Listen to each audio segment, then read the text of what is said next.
Wait, I got some quieter snacks tonight. Got like, I mean, still like a teeny bit on like a noisy side, but it's like this like salted caramel popcorn. It's actually, this brand is actually nice. I don't remember which one it was, but it's like it's not overloaded with caramel, and with just enough salt so that like you get those little like bursts of salty like flavor as you bite down on the caramel. It's actually quite nice, going back and forth between sweet and salty. Actually quite nice. Oh my god, Sosuke, could we not do this like from minute one? I'll get into the yelling mood later. Right now it's a little bit too early for that. I just started. Also, what doesn't help is that eating this popcorn, I'm gonna have to drink more water. Especially when the shells kind of get stuck around in my mouth. Bleh. Joyful, jubilant jumping jacks! Also mouse cursor, sorry about that. Oh, Mr. Natsume, I'm so pleased for you. Locum student Mr. Naruhodo Esquire, non-locum judicial assistant, Miss Mikotoba Esquires. Now, finally, at long last, there can be proof. Proof that I'm innocent and proof that my tea is innocent. Ah, good morning, my dear fellows. Sholmes, you get the fuck out of here. Ah, Hairlock Sholmes! May you drink my tepid tea and fall forever silent. I thought the tea was innocent. Oh, Mr. Sholmes, you came. How wonderful. Oh, please, save your derision. I know what you're all thinking. Good morning, he says, when it's very nearly time for luncheon. I mean, morning is morning.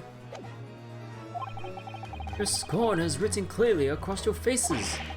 Nobody said or thought anything of the sort, except for Natsume. The truth is, I was determined that today would be the day. As sleep seduced me last night, I thought. Tomorrow, for once, I shall not oversleep. I'll rise early and be present in court to support my companions. Such spirited determination has a beauty all on its own, does it not? Oh, yes. And then I began to muse on the subject. Why do people oversleep? I queried. Why, time after time, do they make the same foolish blunder? Look, are you calling me out here, Sholmes? And the answer came to me at once. It's so delightfully simple. People oversleep because they sleep. No. Well, is that not an astute insight into the matter? Oh, yes. Upon which realization I attempted an experiment. I didn't sleep a wink all night. And the results? By first light I was exhausted and began to be assailed by fits of drowsiness. Shocking. It's like shocking. And so, the conclusion of last night's experiment is this. A good night's sleep is quite simply essential. Yes, I think most of us probably knew that already. What others presuppose, I prove by experimentation. That, my dear fellow, is the scientific method. Yeah, hold on. I need to move something.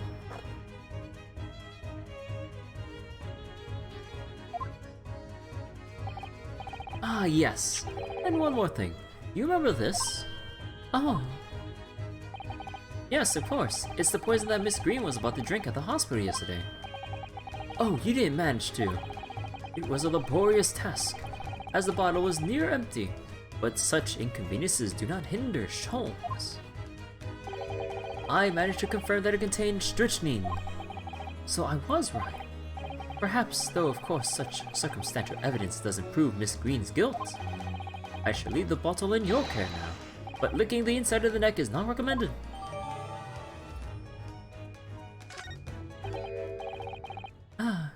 Could I have a word? Is that...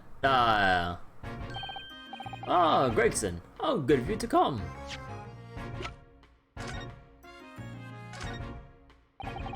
Oops.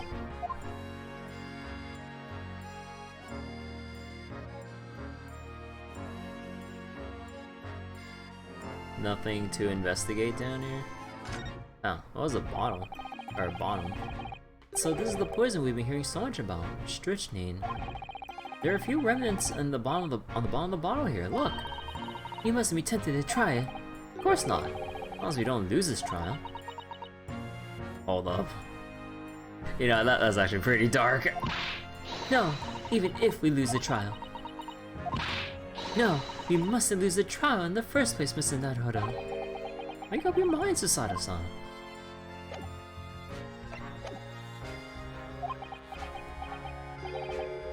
Ah, forget it. Excuse me. Well, wait a minute, Inspector. Whoop. I don't wish to make a nuisance of myself.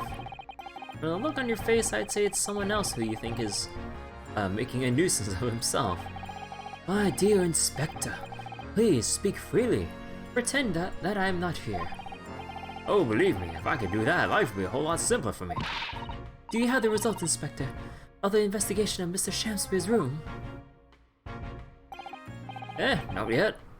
Shouldn't be long now, though. Now I'm here about something else.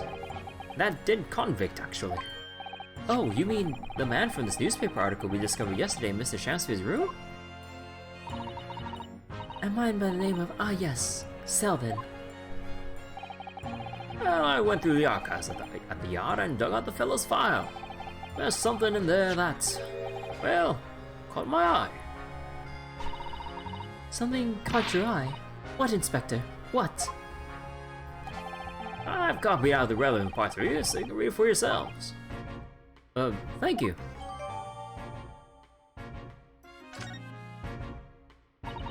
These documents. Hold on. Burglary, murder, natural causes, witnessed by cellmate, 1,000 pounds of loot. The death of convicted murderer and burglar, Selden, natural causes, early in the morning with a fever, end of October, shouts of cellmate, medical staff, dead before capital punishment.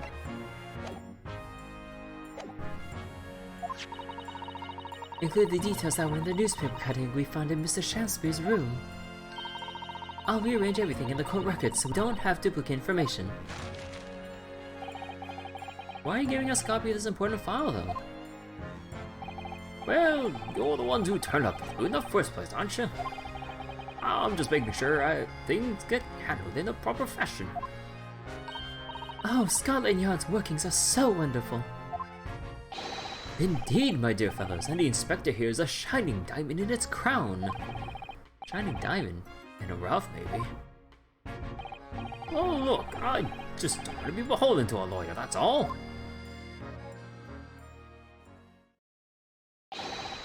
Counsel for the defense and the defendant.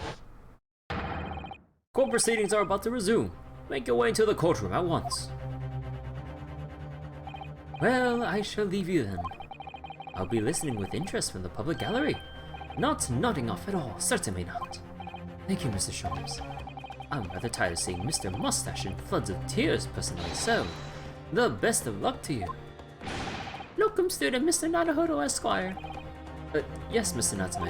It's time, isn't it? Yes, this is it. Miss Olive Green and Mr. William Shamspeare. This is going to be the final battle.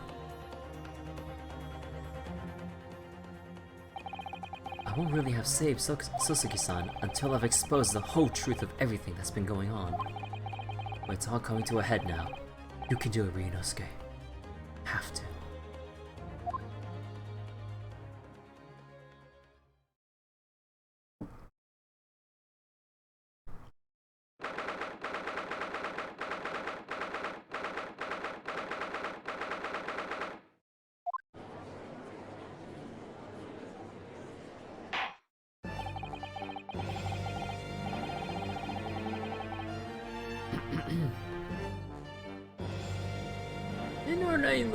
In the name of Her Majesty the Queen, I hereby declare this court to be in session again now.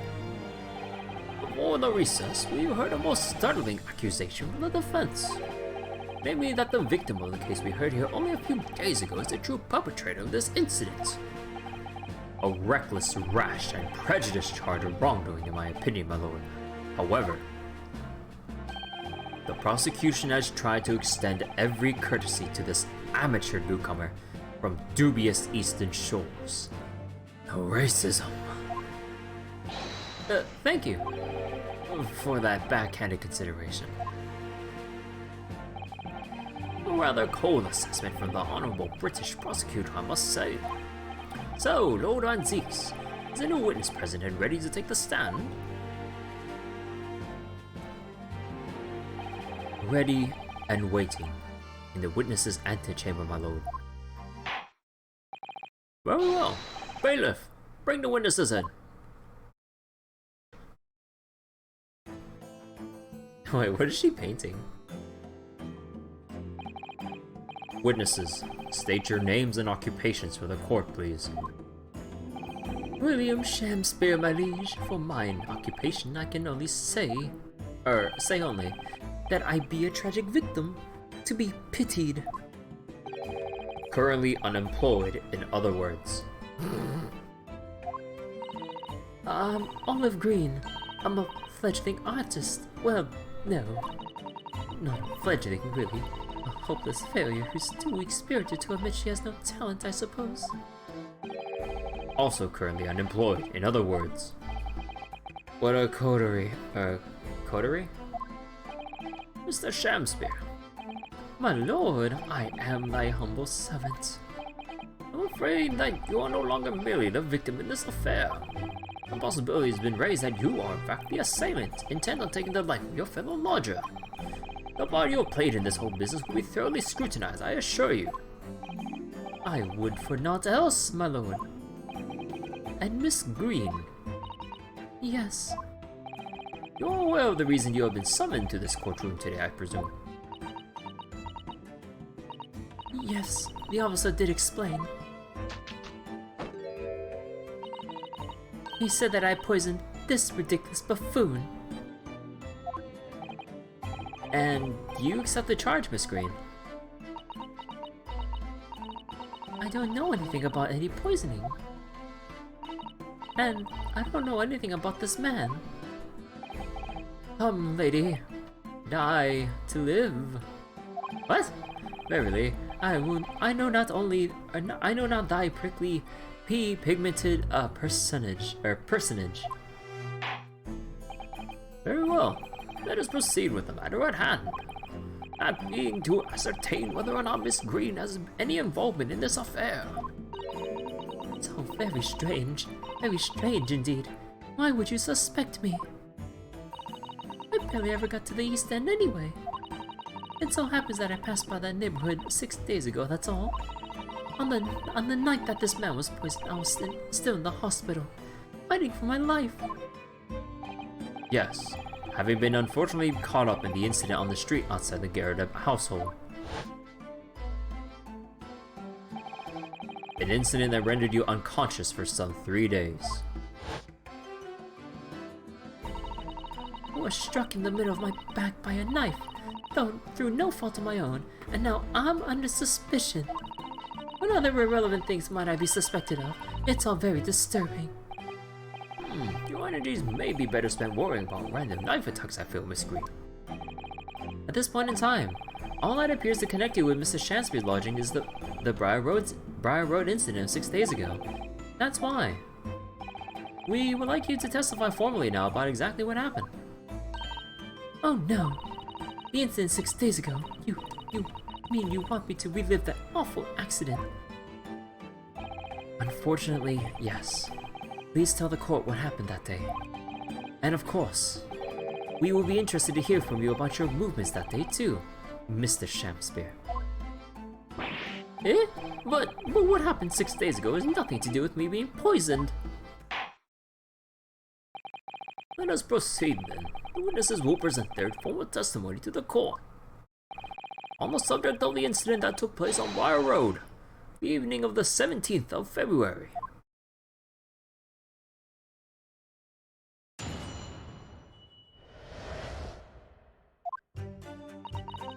was 6 days ago, at about 5 p.m.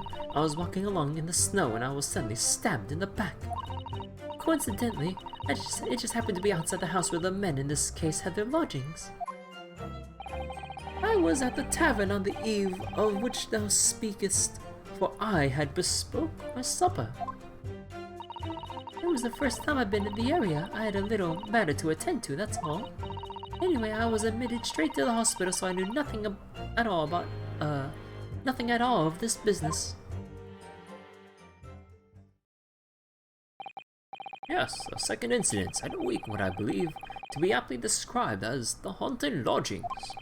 One can only presume this is a most unfortunate coincidence. Meanwhile, you say you were not in your room, Mr. Shamspeare. 'Twas the following morning when I did awaken that I learnt of the dire events. Mary, what a commotion did the officers of the law make on the floor above mine? When Sosuke-san was arrested on suspicion of attempted murder. As suspected, there's nothing connecting these two witnesses but happenstance. It's true, it does seem as though they were unrelated at first glance. But I'm not so sure. There's something lurking in the shadows here. I feel certain of it. And this is my one and only chance to expose it. Counsel, you may now cross-examine these two witnesses if you wish. Yes, my lord.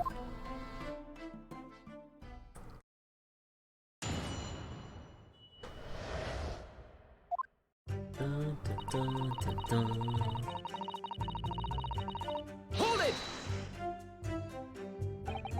I'm well acquainted with the case. I'm sorry you had to go through that. It was awful. I still can't believe I was unconscious for so long. And I woke up to find that the case had been solved and the culprit arrested. Yes, the incident has been resolved already. Perhaps it would help you to consider it a bad dream that ended with your awakening, and should now be forgotten. Yes, I suppose so. Thank you. But before you put it completely behind you, Mr. Green, I need you to remember the details one last time. You must tell the court exactly what happened that day, for us to arrive at the truth about this new case. The trouble is, there's nothing to tell, really. I was just walking along the pavement. Coincidentally, it happened to be just outside the house where the men in this case have their lodgings. Hold it! What were you doing there that day, though? What do you mean? Well, the art school you attend. What's it called? Ah, yes. It's the Thorndike Academy of Fine Arts. According to Mr. Sholmes, that's just in the vicinity of Brixton Road, which is some 10 stops away from the scene on the underground. I do believe you mentioned that you also live on Brixton Road, isn't that right? So why then would you have been walking along Briar Road in the middle of the East End? Well, it's because, oh, yes, of course. I thought it might make a nice picture. She is lying out of her ass. The witness is a student of art. City-dwelling artists can't all paint grand urban vistas. That's right. I happen to like the crumbling look of that part of town. She is lying out of her ass. Perhaps quaint would have been a less, grating term.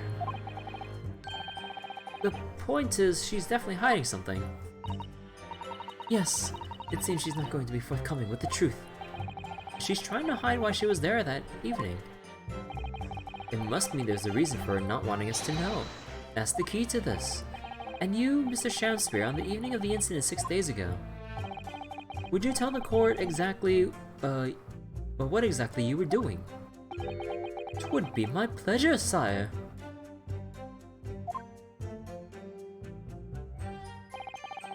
I was at the tavern on the eve of which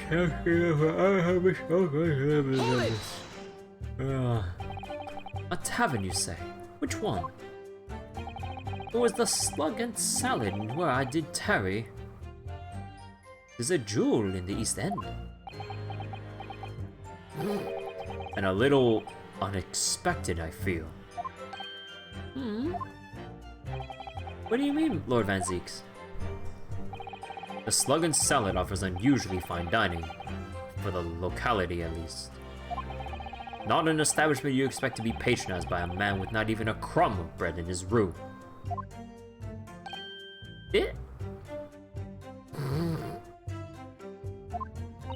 It's true, the menu lists premium crusts of bread, glasses of water, in different levels of cloudiness. Huh? Like hard water and all that stuff, or some crap like that? I don't know. Actually, wait, what's the difference between, wait, I kind of forget.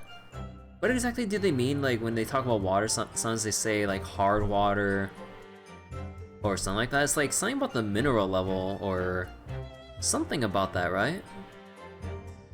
Or is it the way it's filtered? I don't remember exactly. I just remember about the term. I would have expected Grub's Grubber in the local vicinity to be more, appropriate for your means. Watery soup and mushy peas, or rather, soupy water and pea-like mush.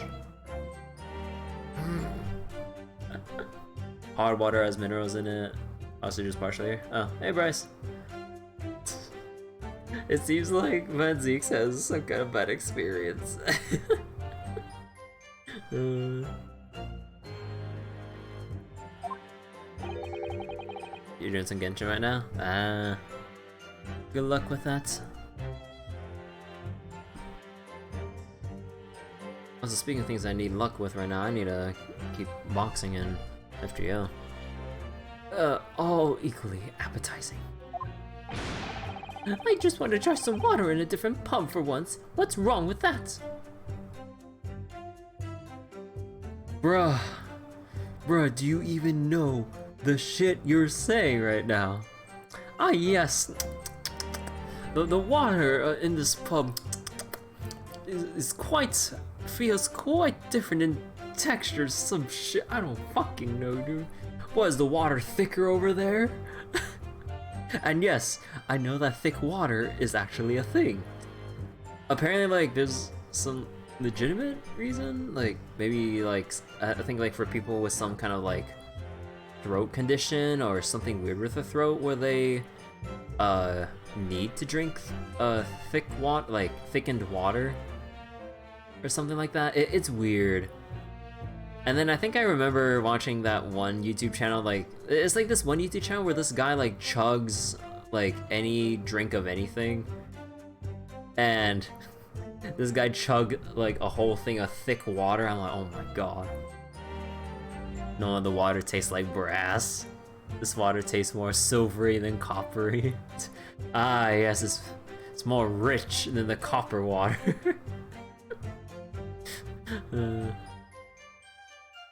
But yeah, what was it?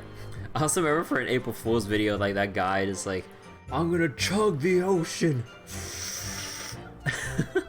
And then they just had that one meme video, or no, not meme video. It was like this, I think it was like a documentary on global warming, and they simulated what would happen if the Earth warmed up too much for the water in the ocean to dry up.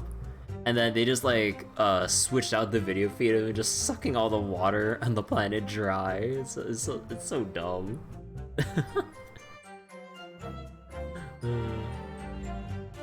No, I think like he actually tried chugging like ocean water, which please don't. You don't know what's inside that. And then I think normally he just spit it out.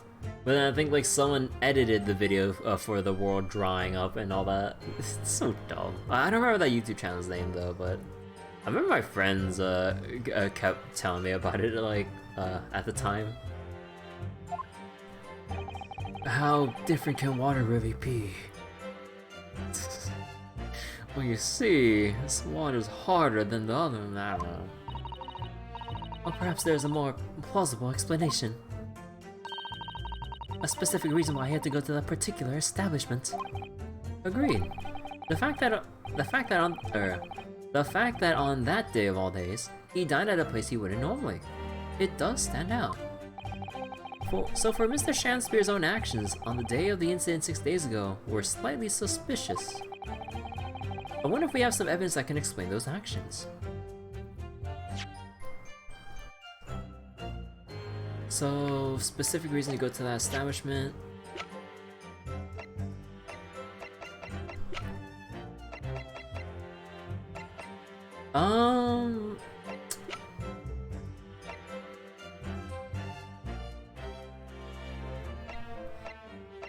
Well, we do, but at the same time we don't.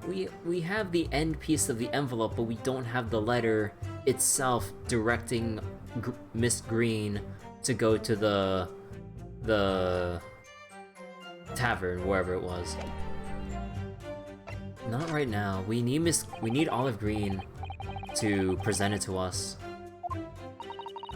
We find a clue that can explain why Mr. Shanspear went there. We must present it to the court. Yes, absolutely. If that is all on the matter, on this matter, Counsel, I would ask Miss Green to reiterate her next statement.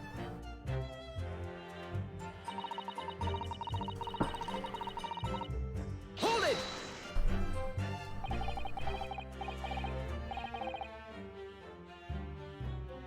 What little matter, Miss Green? Please elaborate.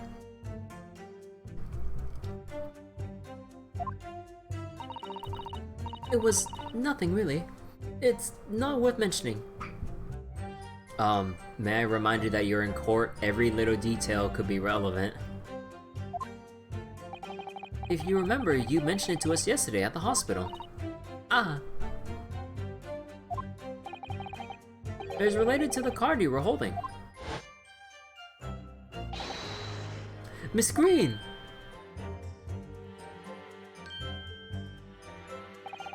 What was that? She clearly just hit something behind her back. From memory, I believe the card contained a note that read, I have information regarding the death of Duncan Ross. What does that matter? This has nothing to do with Duncan. Excuse me! Excuse me. Mr. Shanspear, do you have something you wish to share with the court?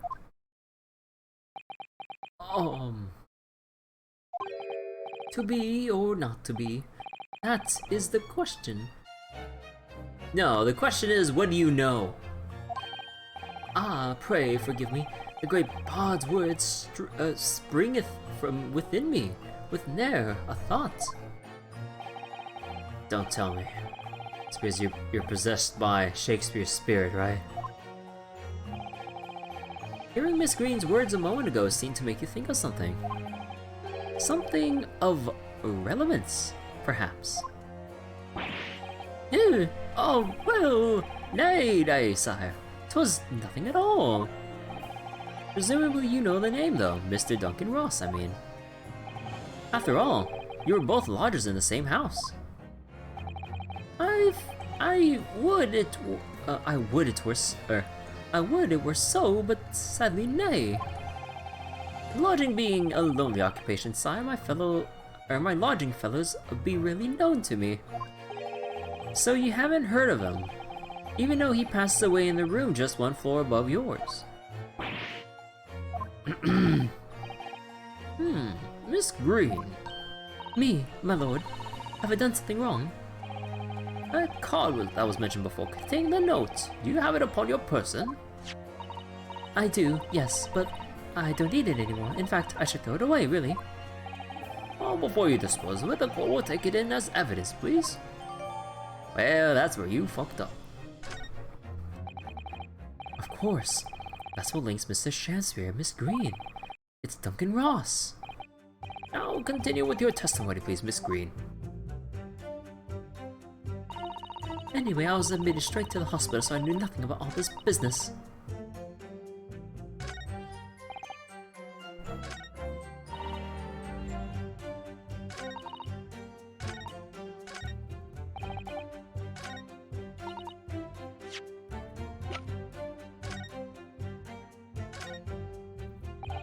The envelope has been ripped open rather carelessly, hasn't it? Miss Green strikes me as the type to open correspondence more neatly than that. Ah, What is it? The way the envelope is torn, I'm almost sure I've seen that same shape somewhere before. Oh, you don't mean... Rethinking of this piece of evidence, Mr. Naruto. Exactly, that's it! Try to match them up. They go together perfectly. But this torn off end of the envelope clearly belongs with this card.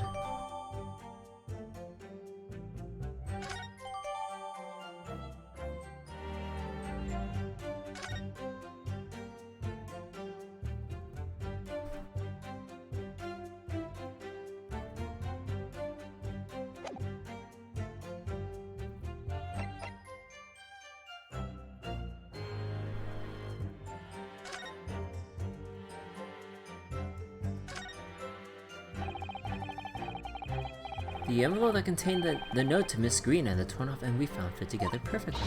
Yes, there's no question they're from the same letter. But that means something doesn't quite add up here, does it?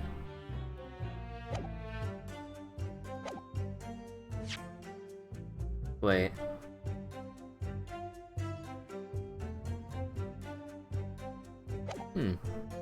Well. Objection! Oh. Okay, hold up. Okay. Let me actually think about this then.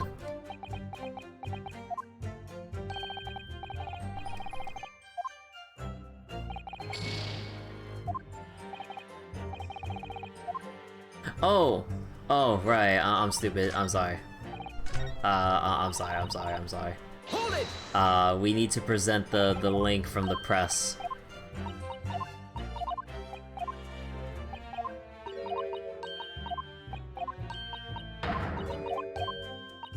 Wait, was it this one? Or... Oh, no, wait. Was it this one? Hold it!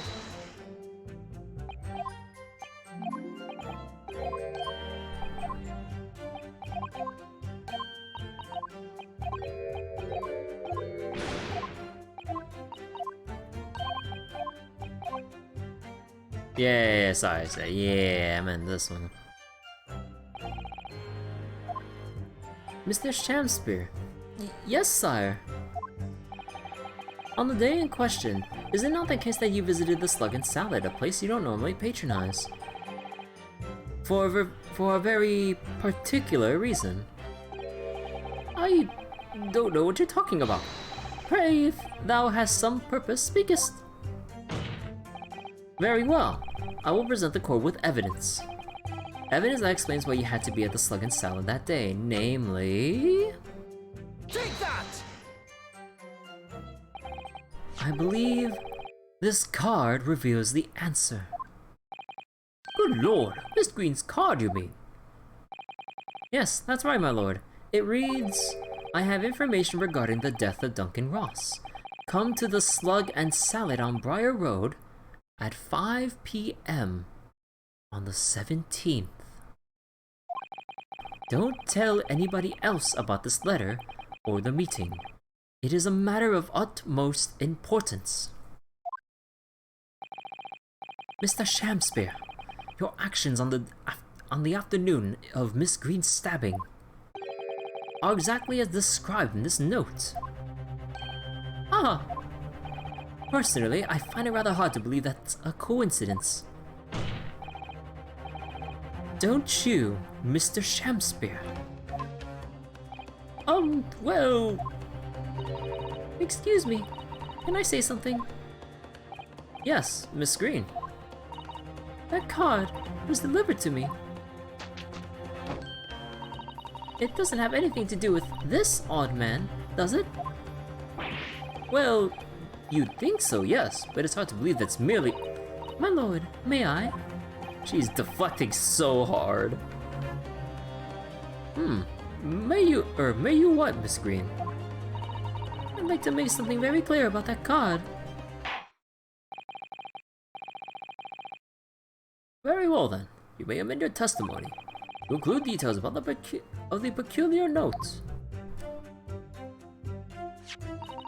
This note was delivered to me at my address. It's nothing to do with the odd man next to me here. Hold it! I think you said that you received it the day before the incident, didn't you? Yes, that's right. There appears to be no indication of the sender's name or address on the envelope. It was in my letterbox, and that's all I know, I'm afraid. I've no idea who sent it. I have information regarding the death of Duncan Ross. Who is this Duncan Ross, please? A friend of mine. He attended the same art school as I do. He passed away in a tragic accident a month ago now, though. I wasn't sure what to make of that note, to be honest, but in the end I decided to go. So you found out what the information was? Of course I didn't. You're not thinking straight. Whilst on her way there, she was stabbed in the back, as my learned friend hopefully remembers. Yes, of course. So she never made it to the meeting. Oh, Mr. Naruhodo, you pursued Mr. Shakespeare wonderfully there. It worked out well, hasn't it? We have a new clue at last. Alright, now I need to pull off a really insightful objection somewhere. Well, as you've managed to expose this promising new angle, I wonder if you should perhaps try to develop that. Yes, of course. And yelling out objections isn't necessarily the best way to do that, I suppose.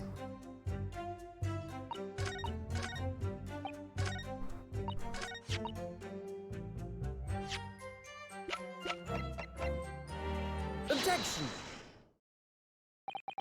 The day before the incident, exactly 1 week ago now, this note was delivered to your address. Upon carrying out the instructions in the note, you found yourself in the hospital.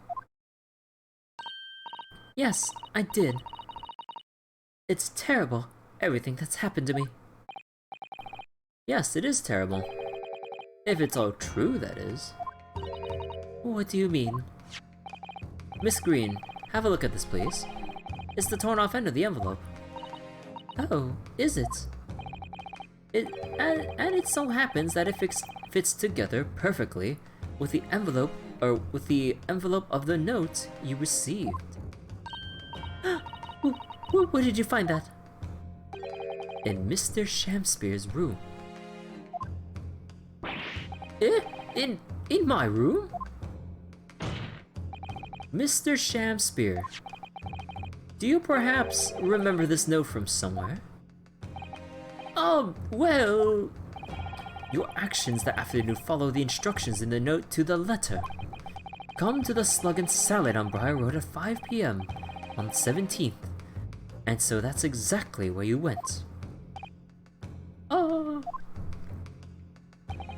Let me ask you again, Mr. Shakespeare. You already knew about this note, didn't you? And you, Miss Green. What did I do? As this torn off end of the envelope proves, and the note was originally in Mr. Shakespeare's room. So how is it that came to be in your possession? I don't have the first idea. I'm just a fledgling artist, after all. There is only one explanation. You broke into Mr. Shakespeare's room and stole it. You did what? Sorry, that has to what? That were in my room. What on earth do you want with me?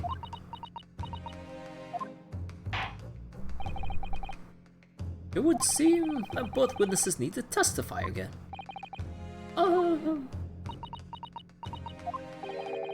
Miss Green. Yes.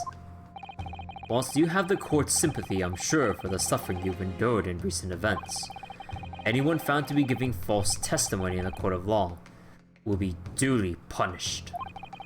Please bear that in mind. Yes, I know. Ooh. Very well then, witnesses. You will give formal testimony again now. On the subject of this curious anomaly regarding the note Miss Green claims to have received.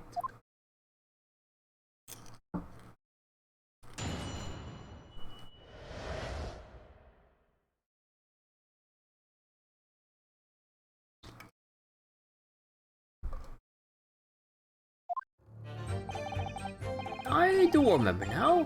'Twas a week ago. Peradventure, that note was delivered unto me. On the day writ therewithin, I did tarry a long hour at the Slug and Salad, yet nobody came. Thereafter, on the evening I shared the company of the Japanese fellow, I did see the note had vanished. I don't know what you mean. You think I stuck into this man's room, don't you? Or do you? Why would I? I can point out the villain here. As for that torn-off piece of the envelope, I don't know anything about it. Miss Green, please.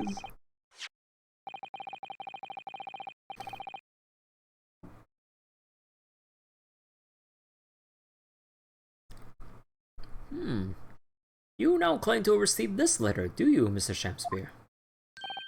Faith, 'tis so, my lord. And I would swear to have it set upon the table in my humble lodgings.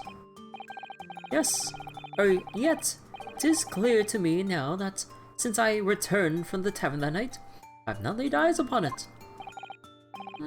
Very well. Well, that being the case, young lady, it would appear your testimony was a lie.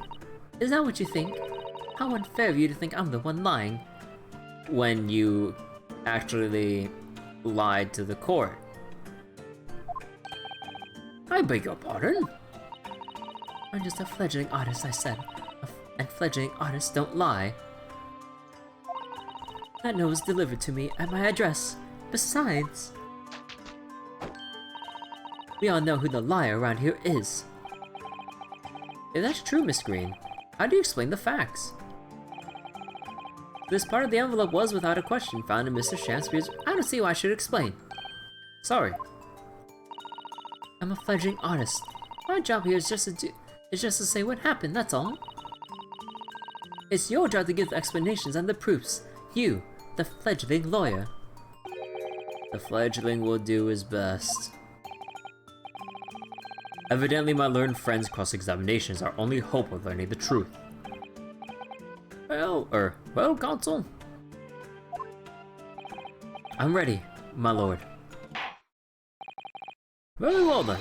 The defense will now proceed with the cross-examination of the witnesses.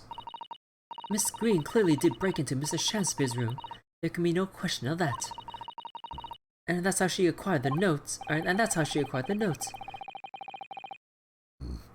Excuse me.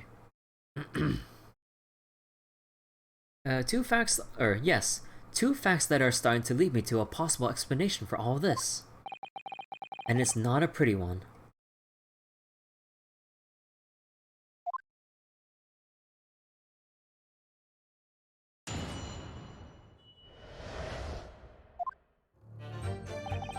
I do remember now, 'twas a week ago, peradventure that note was delivered unto me. And can you shed any light on the contents of the note at all? Nay, sire, 'tis as strange to me as a foreign tongue. Even with a knowledge of literature as great as mine own, verily, 'tis impenetrable. But Mr. Duncan Ross had lodgings in the same household as you. In effect, he was your neighbor, so surely you knew him, didn't you? Alack, if the choice is betwixt I knew him and I knew him not, then 'tis with foreboding that I be forced to declare we were by some small measure acquainted. Despite your claims, though, you followed the note's instructions and went to the Slug and Salad. Presumably that was nothing to do with your knowledge of literature. Marry, not will have the better of me, sire, save for the lure of curiosity. So 'tis true I was compelled by mine own eager heart to betake myself to the tavern. Yet in the end my curiosity was not satiated.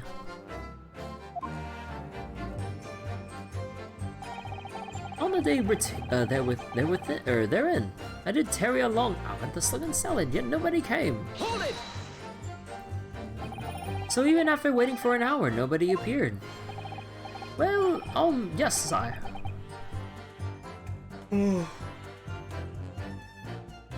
"'Tis as thou sayest." Really, You paused for a moment there before you answered. Oh, in truth, when thou asked whether nobody appeared, I did suddenly recall. Really? You mean to tell the court that somebody did appear after all? I was not alone at that night, I was not alone that night at the Slug and Salad, my lord. No, 'tis returning to me now. I did treat my lips to an almost clear water, and mine innards to a premium crust of bread. And all around me danced a great many companions. What do you mean? Flies, sire, flies. Flies. Good lord. In the name of Beelzebub, what were they? Fairies, perchance from a midsummer night's dream, come to taunt me? I think they were just flies. I can't help thinking that the flies ought to choose something more wholesome to buzz around. Is that wrong of me?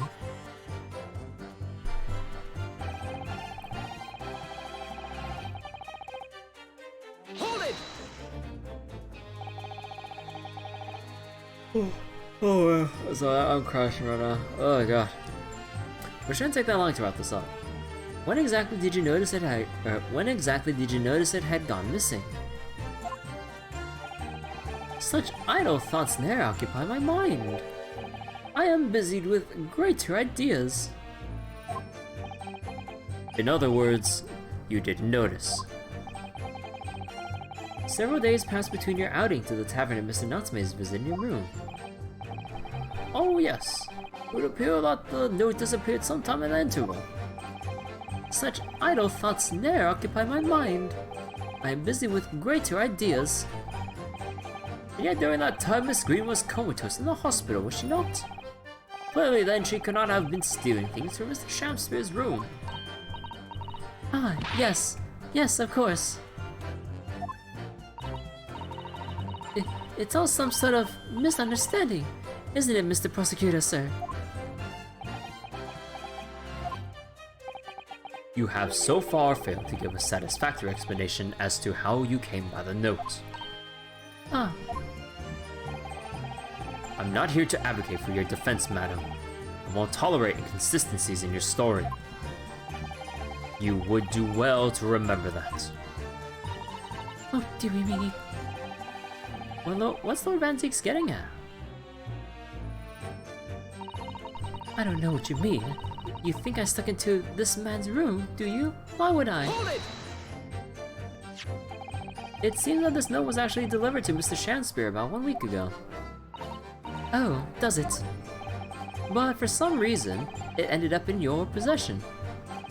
I can't think of any way that could have happened except for you breaking into Mr. Shakespeare's lodgings. Objection! But for what reason would the witness have done that? I won't deny that Miss Green's possession of the note would appear to defy logic. However, until and unless her involvement in this case can be proven in some way, any further pursuit of this note is meaningless. Miss Green could only have come to be in possession of the note by stealing it from Mr. Shakespeare's room. And yet there's no obvious reason why she would have done such a thing. What if there were some other reason she broke into his lodgings though? Yes, we should pursue that idea, Mr. Naruto. We're close now. I can feel it. We're so close to a breakthrough.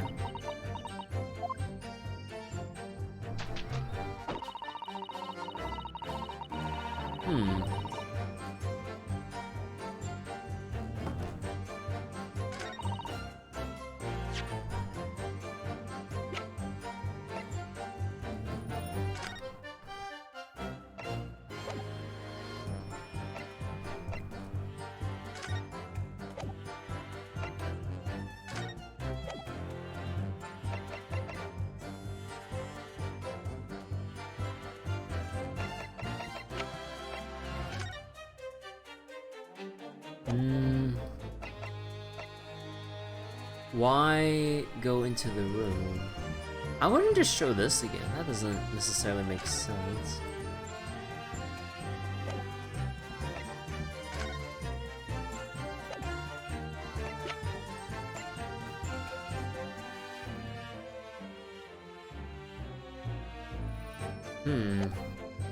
Actually, wait, I'm not 100% sure how to present this.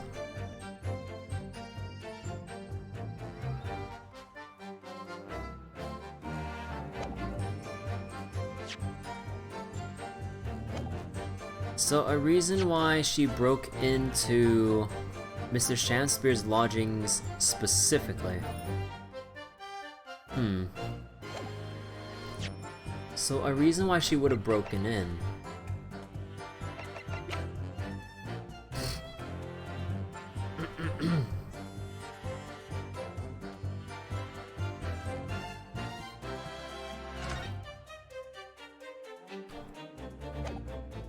Regarding Duncan Ross.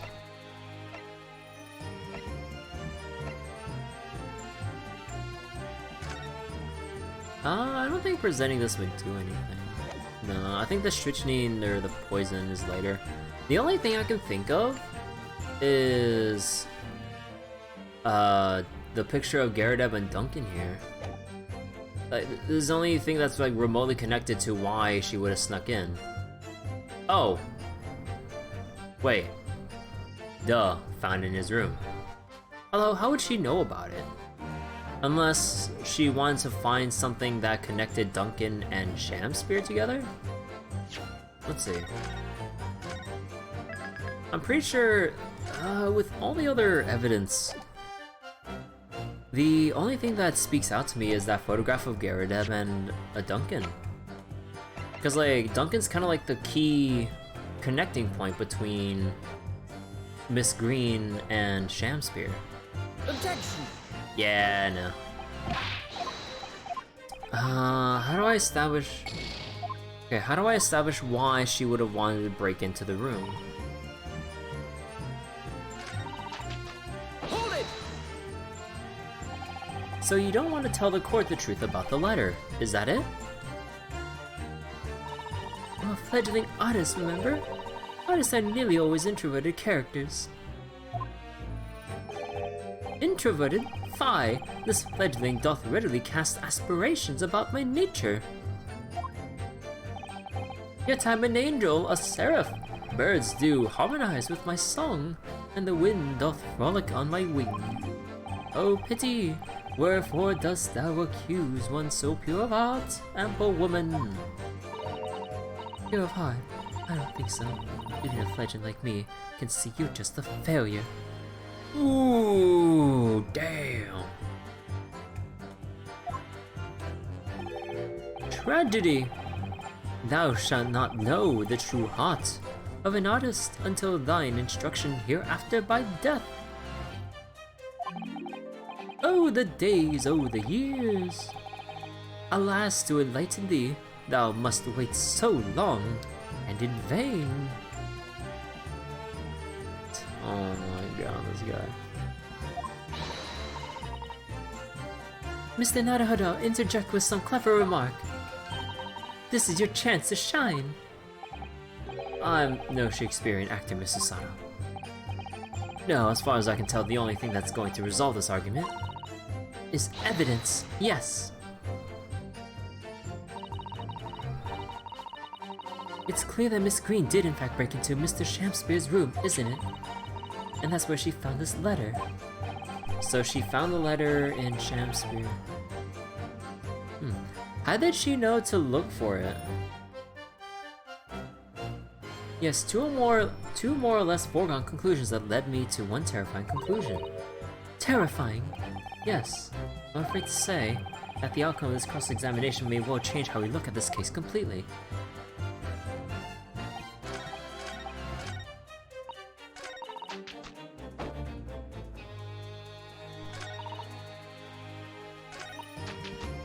Don't know anything about it.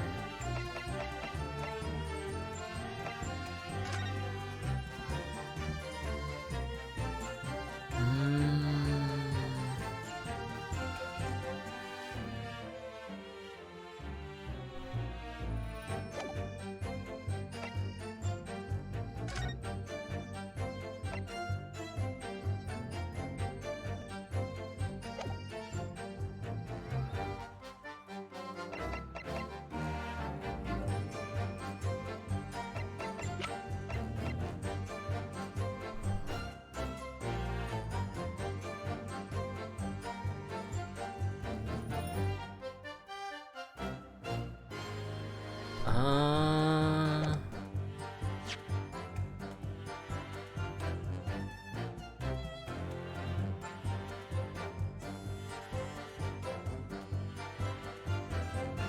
Oh.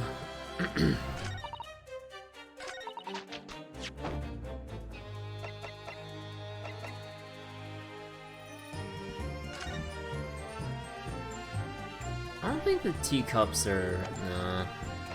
So the only thing that would come to mind... Well, I don't see anything in the photographic print, at least immediately. So I think we can write this one out.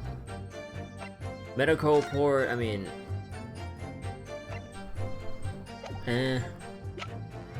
Money, gas meter, This one is mainly referring to blowing out the gas, so we're not talking about that right now. Hidden photograph. Do I really object with... No, that doesn't make sense, because we need to establish why.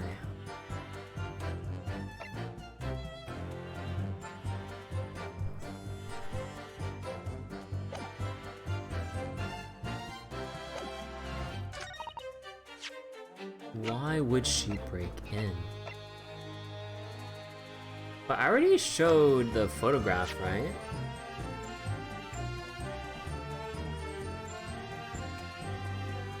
Yeah, hidden photograph, why would I sneak into the room? Yeah, so that is not it.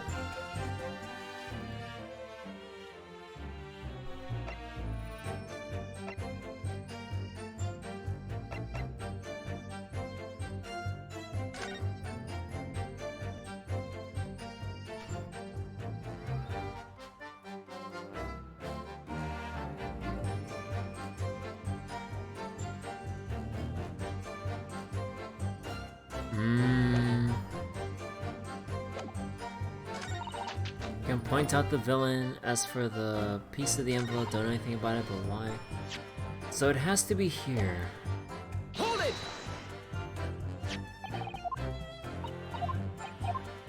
Objection!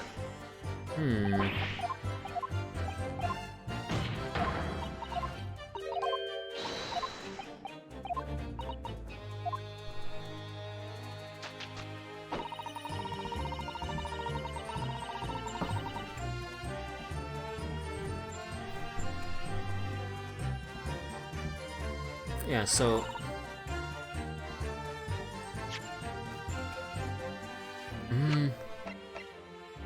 The only thing I could think of is just this, right? Objection! No. Also, when did I last save?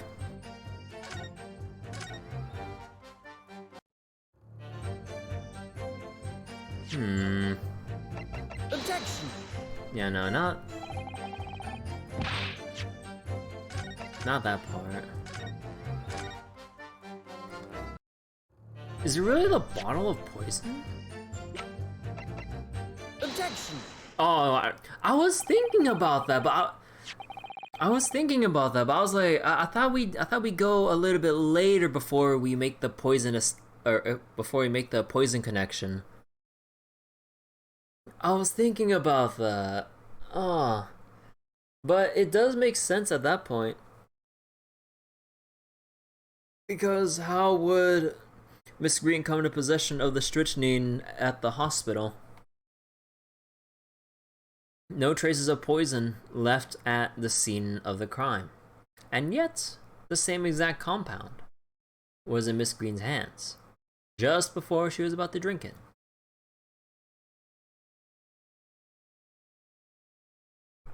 Okay, wait, hold on. You know when you're eating popcorn, that little shell's like stuck on like the very back corner of your tongue?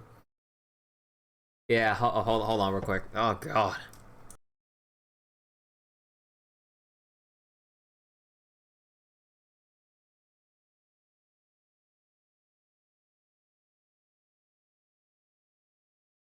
Oh god, yeah, okay, that was bothering me forever. Oh my god. Ugh. So that... It's like that shell just fits snugly on like some corner of your tongue that you just can't get off unless you like having to physically reach for it. Oh my god. Okay. I mean, at least it's not a like piece of the kernel stuck between your teeth, that's for sure. Yesterday at the hospital, we saw you with this bottle. Though the contents spilled during the course of our meeting, a small quantity remained. Oh, According to the defense's independent analysis, Mr. Sholmes' chemistry set, the liquid that was still in the bottle was identified as strychnine. What? Strychnine? The very same poison that afflicted Mr. Shamspeare.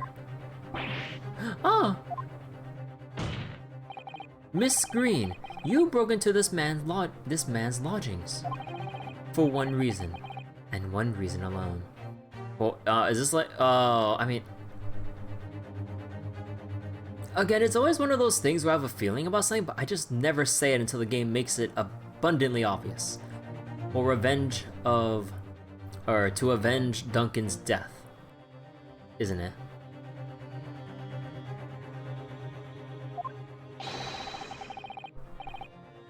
To cover the end of the pipe that feeds the gas lamp in Mr. Shamspeare's room with poison. Can this be? You broke into my room to...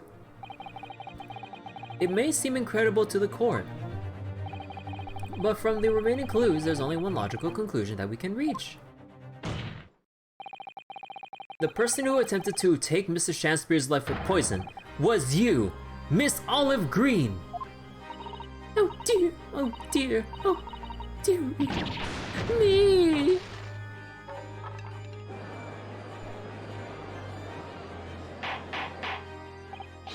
Oh, order! Oh, order!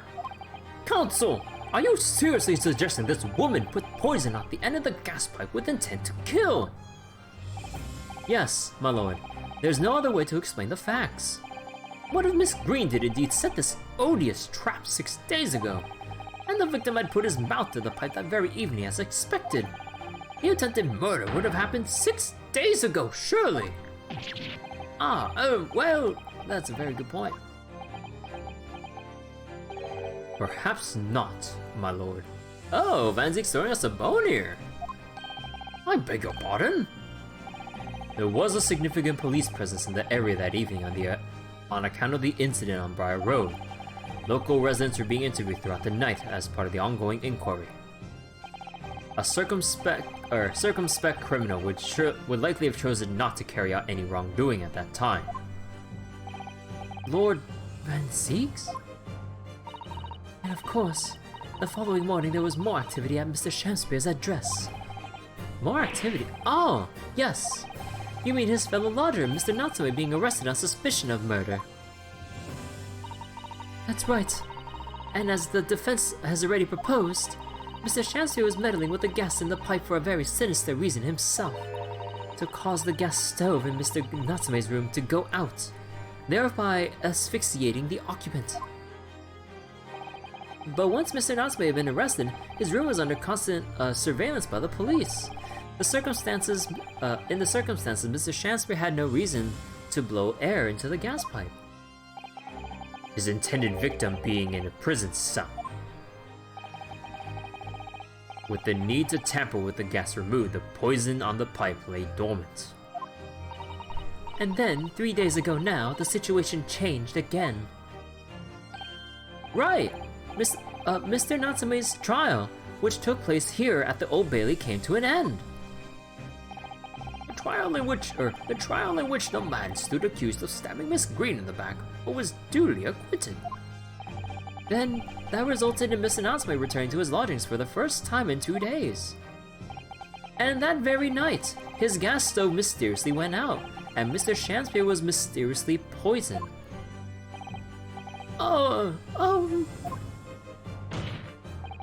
In conclusion, the poison that was present on the mouth of the gas pipe had been put there in the victim's room some 4 days earlier. Mary! With that new understanding, it becomes clear that this letter was all a part of the plan. What plan? The court will recall that the note gave instructions to visit the Slug and sell it at 5 o'clock, and that the recipient should tell nobody else. The reason for those instructions are now clear. To ensure that the lodger would not be at home at the stated time. To make sure I wasn't home? Exactly. While you were out, Miss Green could safely slip into your room, knowing that she wouldn't be disturbed. You mean to say that letter was written by Miss Green, yes. And in order to cover her tracks, she took it away with her when she left. Just after she smeared poison on the mouth of the gas pipe in your room. God damn.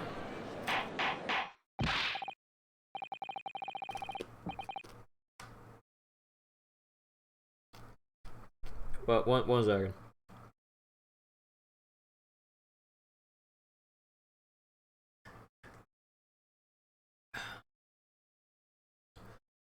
Okay. Order! Order! What do you have to say for yourself, witness? Just who are you? Why did you try to kill me? Miss Green's motive should be obvious. It's all tied up with someone whose name we've heard several times in the course of this trial. So, that's what's behind all this. You will share your apparent understanding with the court, please, counsel. Which person is behind this woman's motive for the attack on the victim's life? Take that! Take that! Duncan Ross. That's right.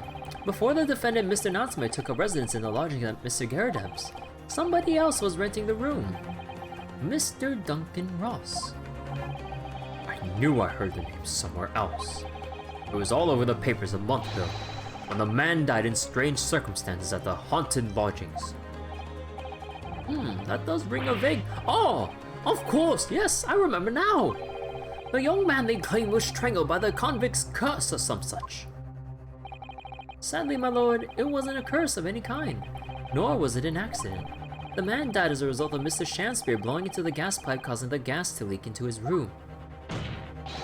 It was murder! Plain and simple. Yeah. Ooh. Oh. Well, what do you know? The world is so unfair. Curses, curious deaths. That's all people care about. If it's an interesting story they want to know, it doesn't cross their minds that real people are involved. And once they're bored, just 1 month later, once the story lost its appeal, everyone's forgotten him. You mean you... Duncan was... Mr. Ross was Miss Green's fiancé. Fiancé? You may not have known until now who Miss Green is. Miss Green really is Mr. Shakespeare. But she's not exactly who you are she's not exactly who you are all along. Because you're her sworn enemy. The murderer who took the life of the man she was to marry. Marry? Miss Green, is it not the case that in order to exact revenge on Mr. Shakespeare, you smeared poison on the end of the gas pipe?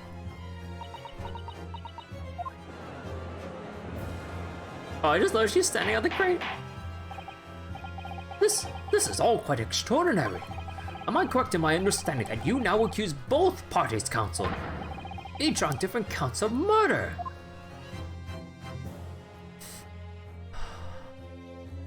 Yes, my lord, that's correct. Objection! Inhaling so deeply, it appears that my fledgling learned friend has taken in a lungful of dubious gas that's causing his judgment to be clouded. What? Why would Mr. Shakespeare want to kill these lodgers, as you say? You have completely failed to provide a motive to substantiate your accusation against the man.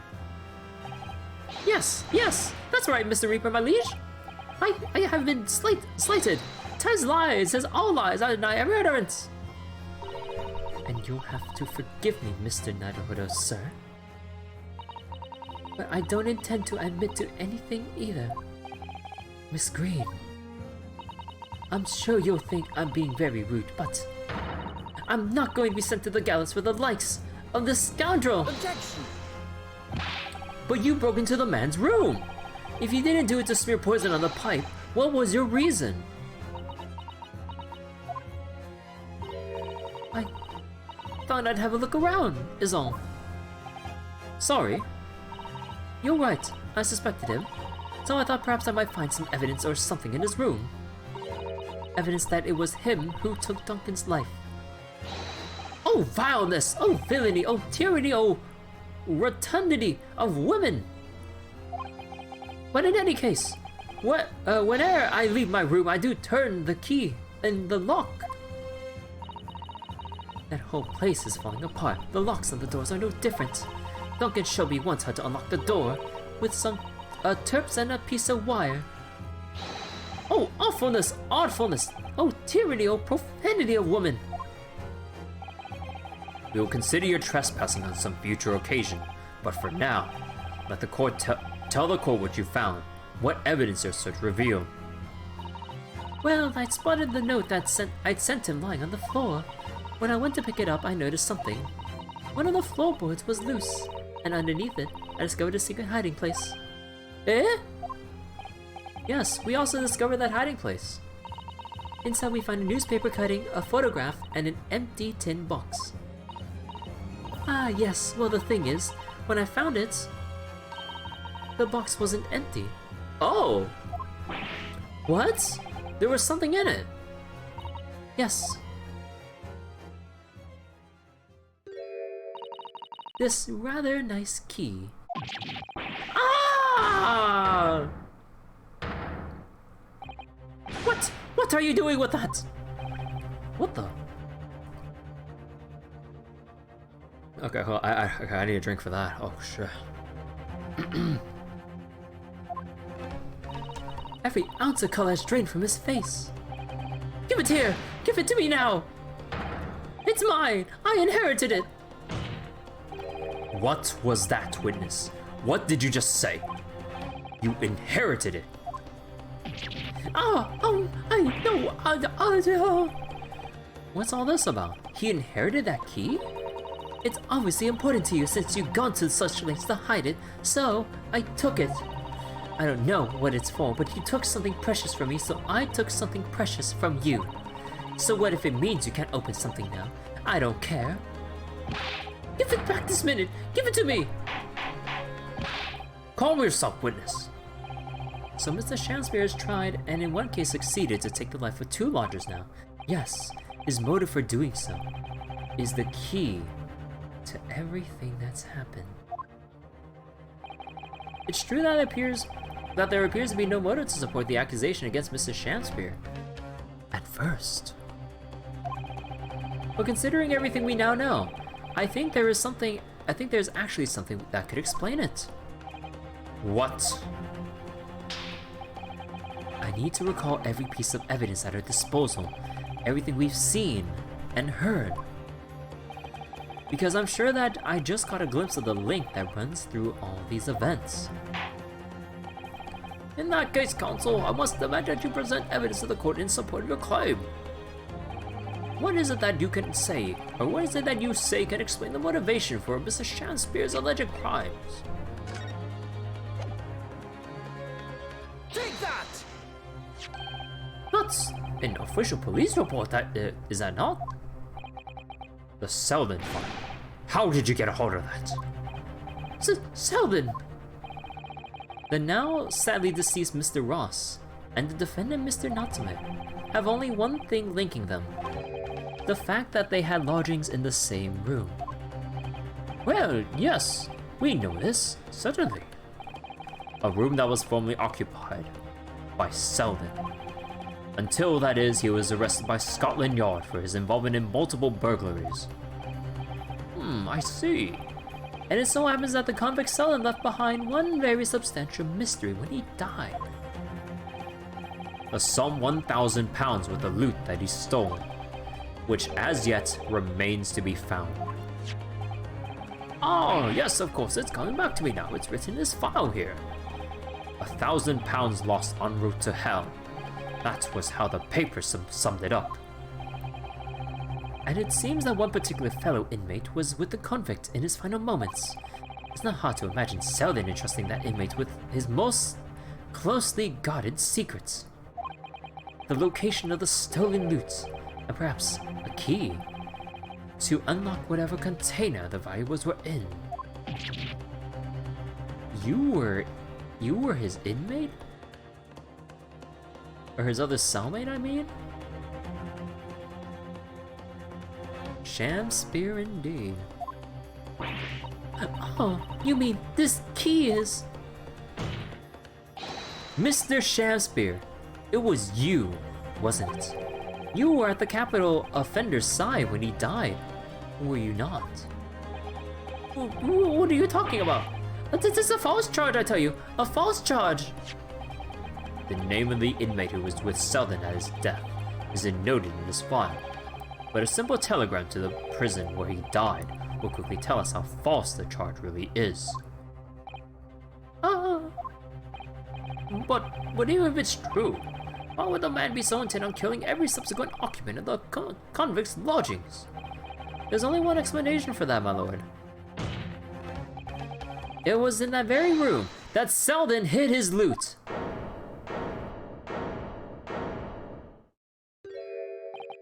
So, it all comes out. Yes, and having established that, all of Mr. Shamspear's subsequent actions start to make perfect sense. When he was let out of prison following Selden's death, he made immediately for Mr. Gerda's lodgings in the hope of renting Selden's old room. However, the retired army man was unable to offer him the accommodation of his choice, because Selden's old room had already been let to somebody else, Mr. Duncan Ross. Which is why Mr. Shamspear subsequently devised his gas-based plot to kill the occupant of the room. And when he was successful, he presumably intended to inquire about switching into the newly vacant room. However, a certain jittery someone had beaten him to it. Mr. Sosuke Natsume, the defender of this case, no less. So you decided to use the ploy with the gas again, didn't you, Mr. Shamspear? This time to oust Mr. Natsume. All for one simple and avaricious reason. To get your hands on the 1,000 pounds of loot left behind by the dead convict.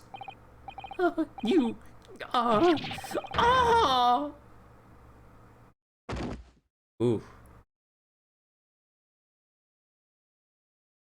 Wait, I was expecting a more explosive, like, breakdown. Looks like I'm gonna snuff it before they get to stretch me neck. Listen, I want you to have me loot. Anything to stop the coppers getting their mitts on it. It's in the room where I was lodging when they got me. Here is the key to it. Take it. Always stay one step ahead, mate. See you in hell. I guess. Shamspear.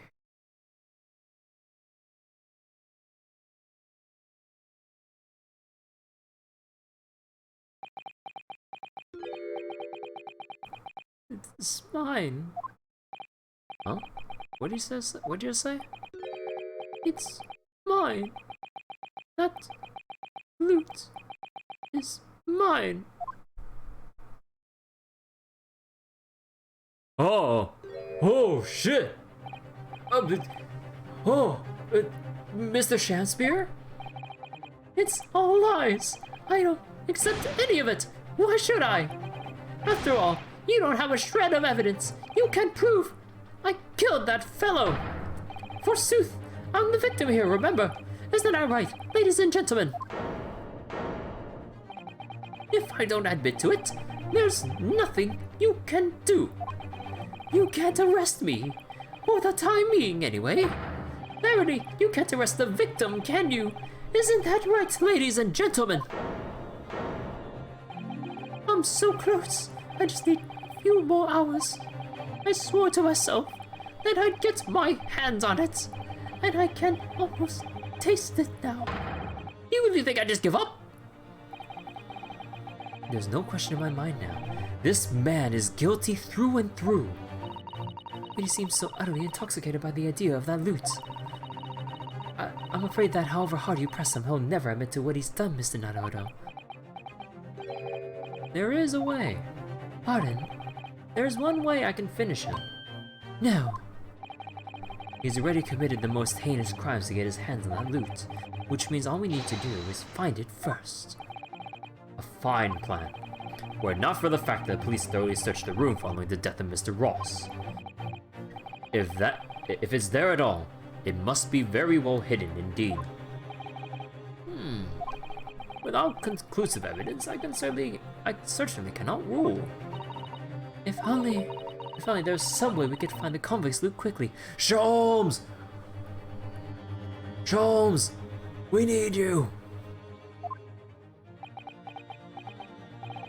This is the final piece in this complex puzzle, but I think we might have it in our possession already. Or rather, I think we may well have something that can help us find where that loot is hidden. My lord. Yes, Counsel. The defense would like to make a proposal about how to find the late convict's hidden loot. I believe we are already in possession of something that could give us a clue as to its whereabouts. It's our last chance. It has to be worth a gamble. Besides, we've used the exact same technique once already, and it definitely paid off then. Very well then, Counsel. Let the court hear your idea. What do you propose we can use in order to locate the hiding place of the deceased convict's hull? Skin prints. Take that! If I'm not mistaken, those are Mr. Shamspeare's handprints on the wall of his lodgings. That's right, my lord. Exposed as a result of the defense's independent investigation of the scene.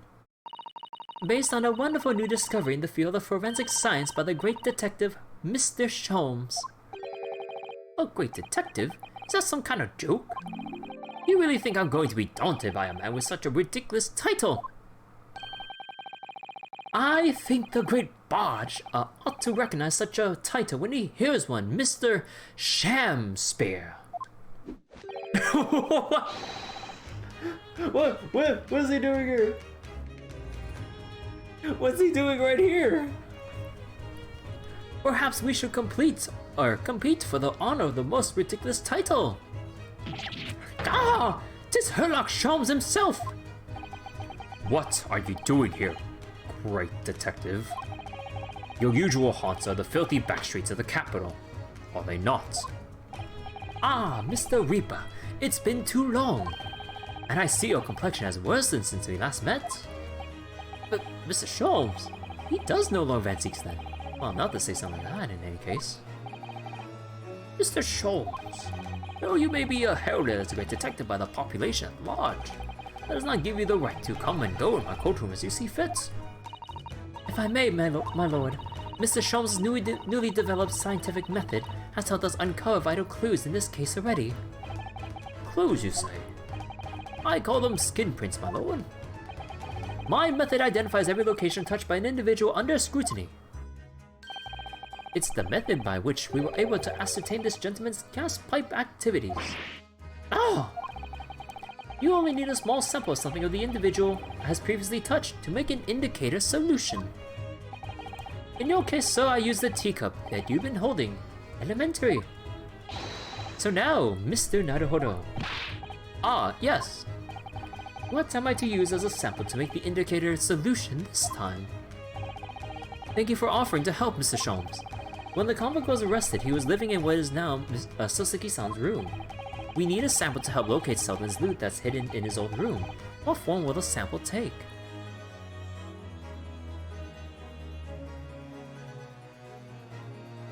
The key.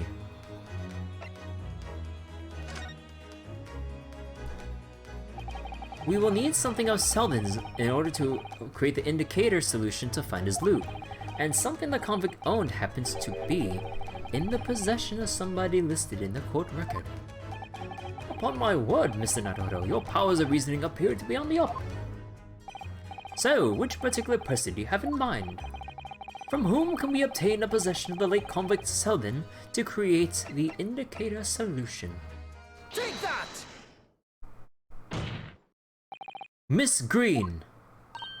Ah, me. What do you want with me? The key around your neck, if you please. Sorry.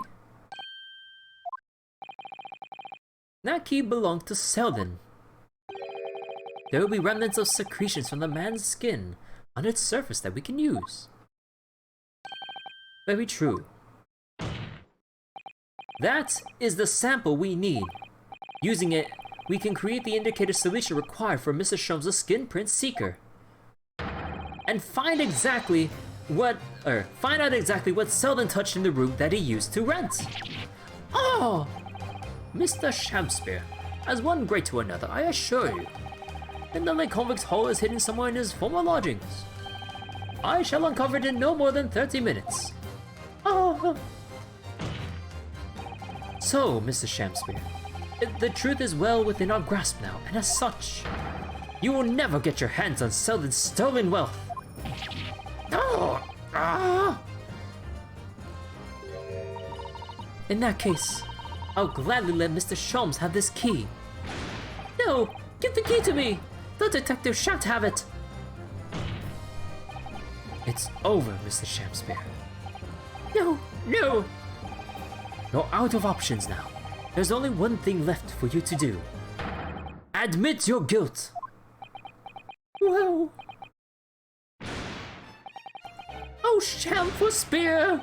Despair! Be thy name! I love how the both of them made room for him to like jump and prance about as he had his breakdown.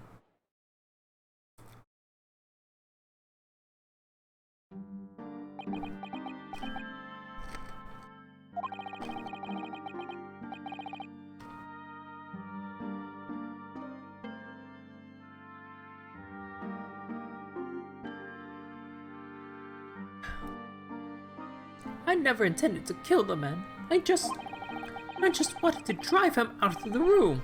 That's all. So you'd have time to find the convict's haul of stolen goods.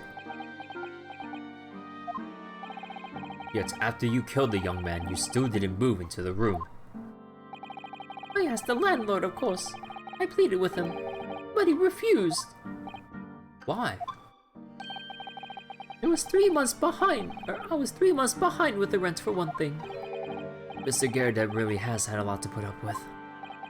And he had the gas repair work done immediately afterwards, putting the room out of action for a while. And then, this Japanese man swooped in at just the right moment to sign the new lease. Poor Mr. Natsume, what unfortunate timing. Then, 5 days ago, after the incident on Briar Road, when the Japanese fellow got himself arrested, I thought I'd finally have my chance, but it wasn't to be. No, the scene was sealed off and guarded by the police night and day. And if I remember rightly, Mr. Shaw spent the whole day in there reading books. I couldn't even enter the room, let alone search for the loot. Which is why on the day Mr. Natsume was acquitted and returned to his room, you once again tried your trick of blowing air into the gas pipe that feeds the stove in his room. Unbeknownst to you, however, that action will lead you into a deadly trap.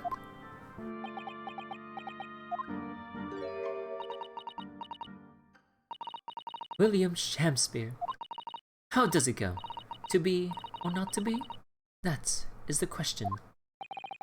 From Shakespeare's Hamlet, Act 3, Scene 1. Well, let me tell you, in your case, it's not to be. That is the answer. You deserve to die for what you've done.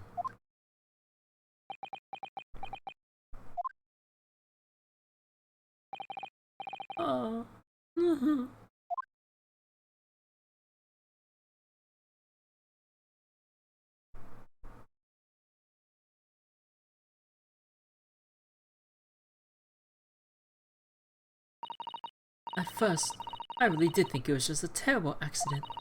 I'll never forget our conversation on the night before Duncan died. The gas supply in my new lodgings are a complete disaster, you know, Olive. The gas supply? Yes, the stove always seems to go on in the middle of the night for some reason. That's no joke. They say it's the convict's curse. Oh, Duncan, please, don't stay there. I don't care how cheap it is. Alright then, if it's that important to you, I'll start looking for a new place. There are spare rooms in my house. There are spare rooms in my house. Why don't you leave that horrible room tonight? No, I'd better not. We said we'd wait until we graduated before we told our parents, remember? But that was the last time we ever spoke. That very night, he fell victim to the gas. If only I'd known it was going to happen, I'd have insisted he left that horrible room that instant. But instead, all I've been left with is bitter regrets. I stopped going to school, but something kept drawing me back to the house on Briar Road.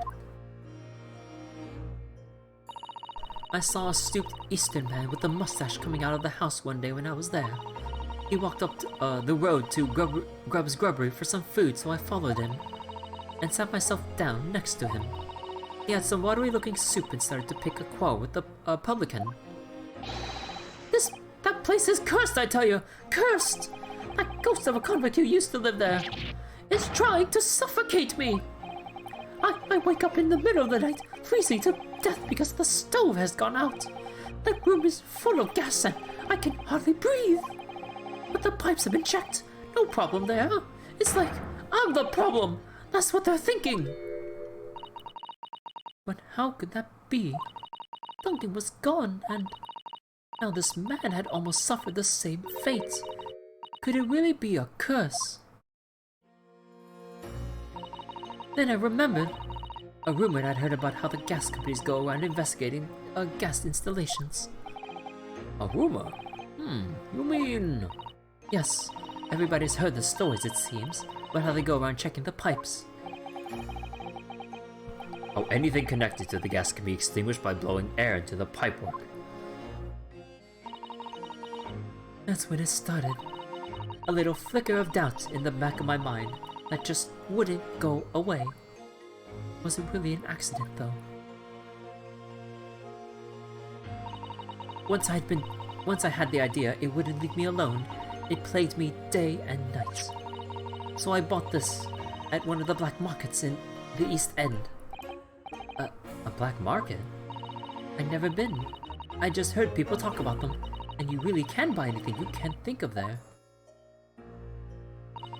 In some ways, being able to get my hands on this so easily made me even more determined. I had to find out one way or another. Was Duncan's death an accident? Or was it murder? And your chosen method for establishing the truth was simple, but highly effective. Smear poison on the gas stove you suspected on the man tampering with, and wait. You suspected the man of tampering with, and wait. Actually, oh yeah, she could have used one of her paintbrushes and then like painted the mouth of the pipe with, painted the pipe with a poison. So that way there wouldn't be excess poison on the floor by chance. Right, yeah, she had a very like clean way of applying the poison. If Mr. Shakespeare was innocent, nothing would come of what you'd done. But if he was guilty, he would pay for his crimes dearly. I found out the name of the man I suspected, William Shakespeare. And I wrote him this little note. I have information regarding the death of Duncan Ross. Come to the Slug and Salad on Briar Road at 5 PM on 17th.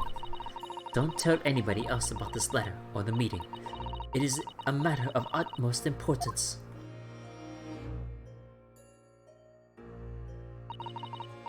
If he'd done it, I knew that would worry him enough So, he'd be sure to go. So I waited to see if it worked. And of course, Mr. Shamspeare followed the instructions to the letter. I worked out where the gas pipe was straight away. I smeared a good amount of the poison I'd bought around the mouth of the pipe, all the time praying that the devil's work wouldn't be done, and there was all just some wild fantasy. Actually, no. All the time praying that the devil's work would be done, and that the culprit would get his just desserts.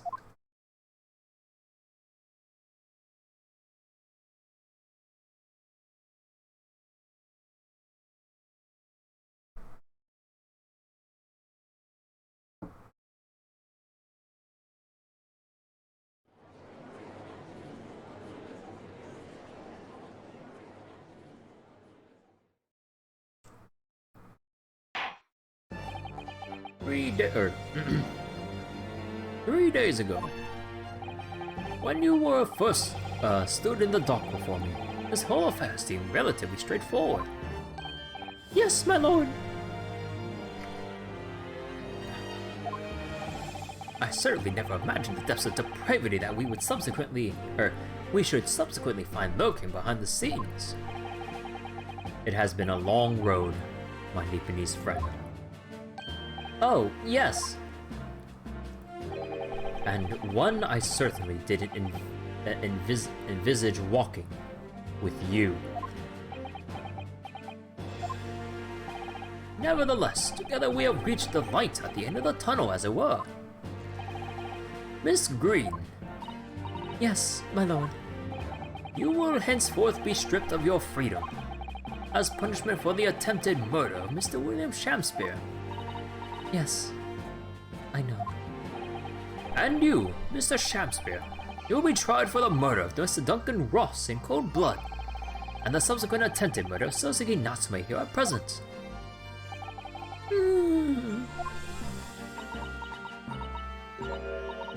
Mr. Naruhodo. Ah, yes. Yesterday, at the hospital, when you and your friends stopped me from ending your life by drinking what was left in the poison bottle. I wasn't myself. I couldn't even really remember what was going through my mind. To be or not to be, I suppose. That's a question that's so hard to answer, it seems. Well, personally, I'm glad of your being here, Miss Green. Oh, and I'd like to believe that it's a blessing Mr. Shamspeare didn't die when he ingested the poison. For your sake, at the very least.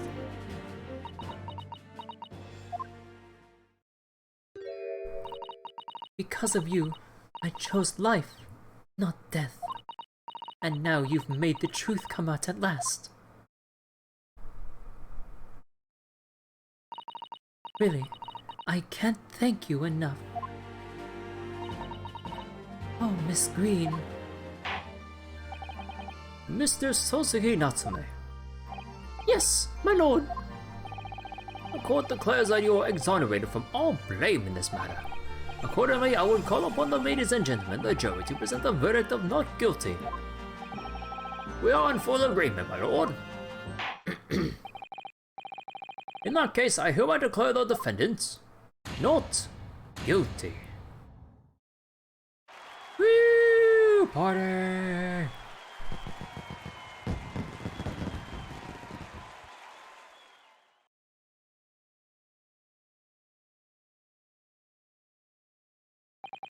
Court is adjourned.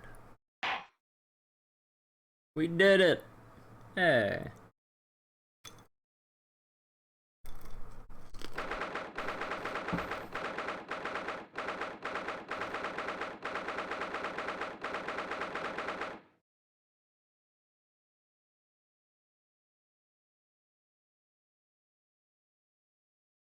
Wait, hold on.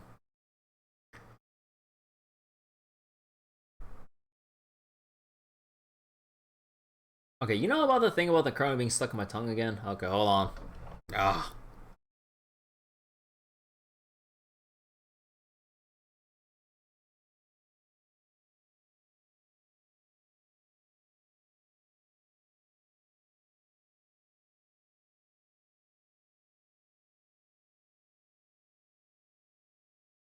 Okay. God, I really do like this popcorn. But dear God. I mean, it's just popcorn being annoying in general to eat, but man, it's good. Oh, yes, yes, at last! Divine justice duly done! Divine justice. My dear fellow, if there were any divine justice in this world, you would shave that mustache. Wow. I don't really want to grow facial hair myself, but wow, you can't just tell a man with a full-grown mustache to just shave it off. No, this has nothing to do with my mustache. Some say that luxuriant mustache is a sign of physical prowess, Mr. Sholmes. Welcome, student Mr. Naruhodo Esquire, once again, you saved me from... sorry. My voice might peak there. You saved me from doom! Sorry about that. my throat, like, tensed up for a moment, and then, oh god, okay. It's a good, I mean, it could have been louder. It's a good thing I have a limiter on my mic, so that could have been louder. Actually, hold on. I actually want to change my mic a little bit. I really do want to increase the limiter.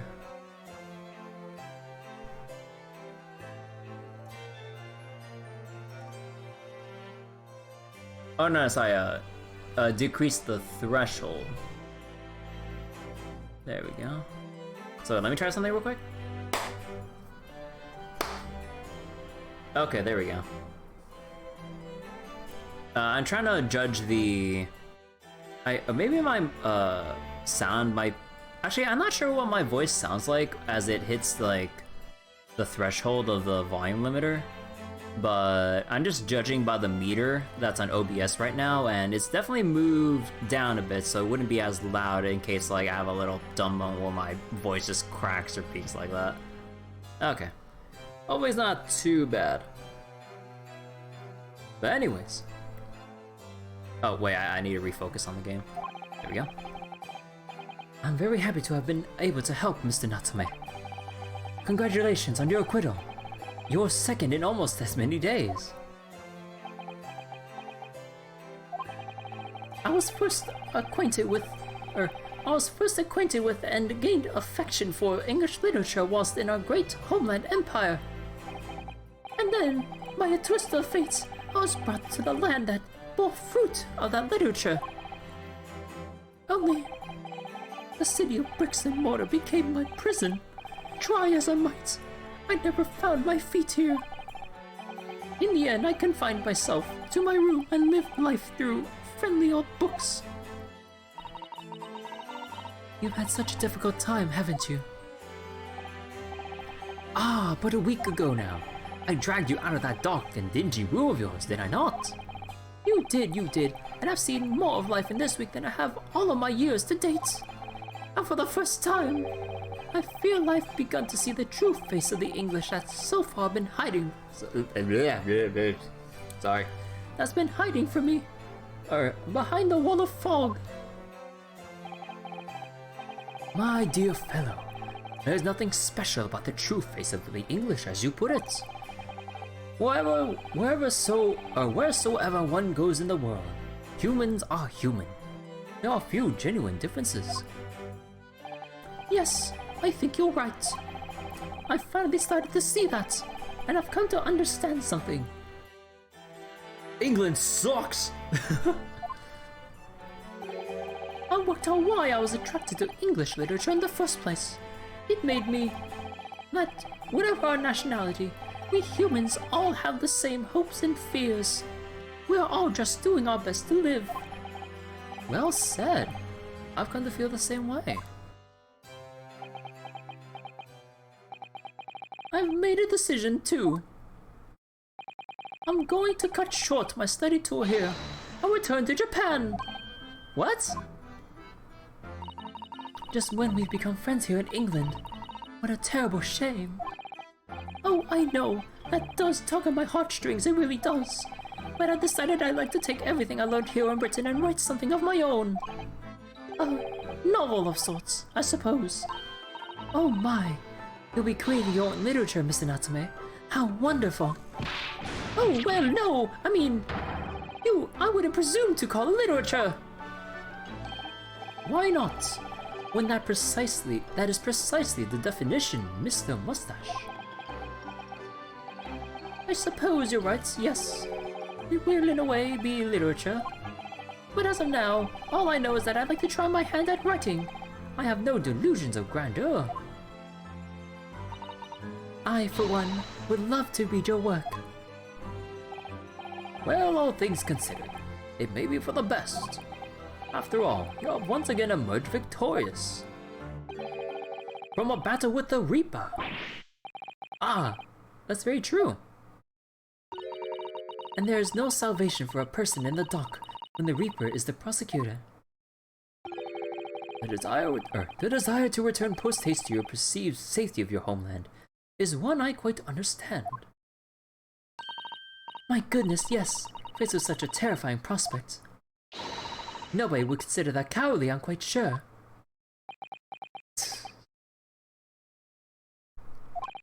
What?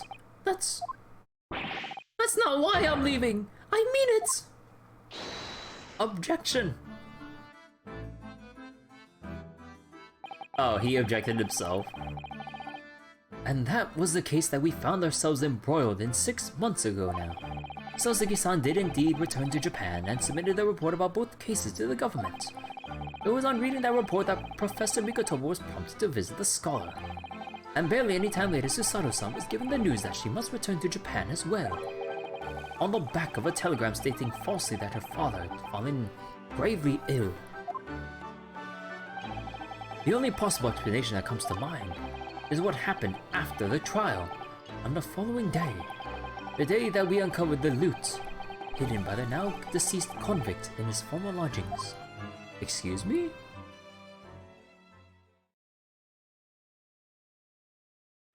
Whoa, wait, what's going on here?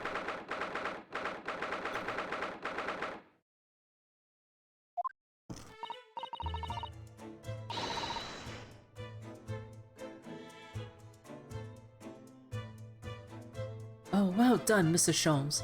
How simply marvelous of you. To uncover the secret hiding place in just one day. Wasn't it supposed to take 30 minutes?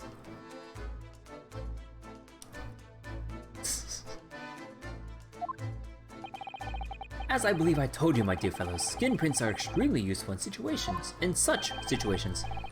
Wouldn't you agree, Gregson?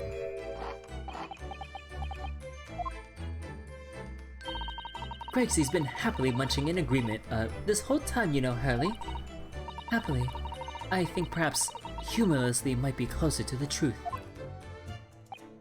So, it transpires that the man fashioned a hiding place in the ceiling. What's in it? What exactly is the loot? Let us look then, if you're ready. Let's examine the late burglar's haul. What the? What is that?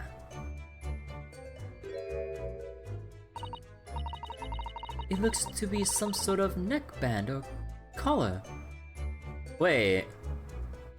It's covered in blood. A collar? It's huge though! Look at all the gemstones in it. I can see why it's claimed to be worth 1,000 pounds.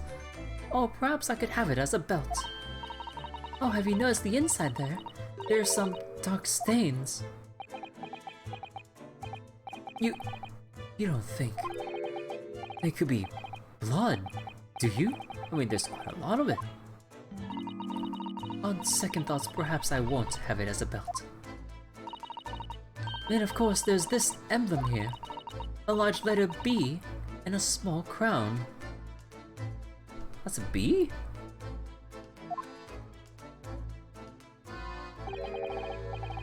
What does it signify, do you think? Oh, I hadn't noticed that. I feel as though I've seen that emblem somewhere before, you know. Where would it have been? That's enough of that, I think. What? What's the matter with Mr. Sholmes?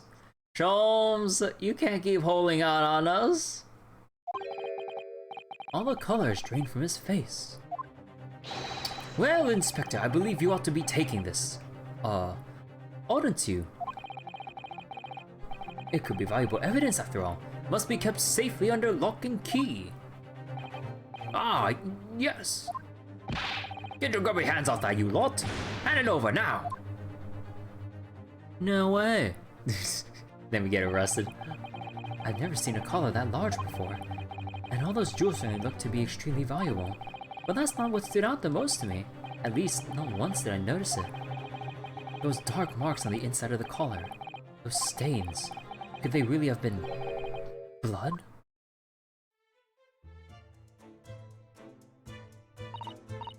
Well, that was a funny case, wasn't it?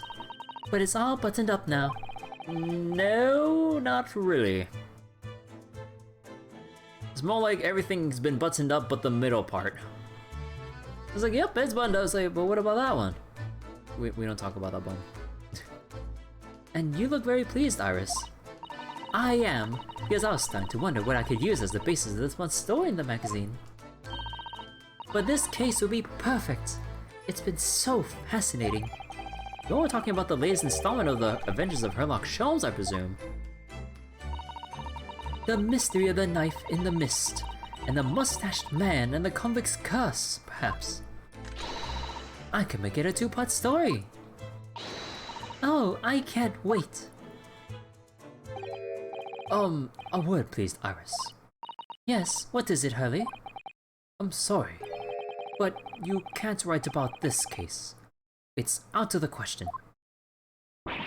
What? Why not? It's a great case. I shall have to insist that you limit yourself to the first of your two titles. The second must never be written. Is that clear? Yes. Damn. What's the bigger... And so it was that the second of Souseki-san's cases became buried in obscurity. Now, looking back, I feel I understand. I can see why Mr. Sholmes forbade Iris from publishing the story. It would take a little longer before I saw the link between everything that had happened and would happen. For it wasn't until 2 months after the arrival of Susato-san's letter that events began to unfurl again, with an incident that took place at the very heart of the eagerly awaited Great Exhibition of London. Oh, we're going to the Great Exhibition now. They alluded to this earlier.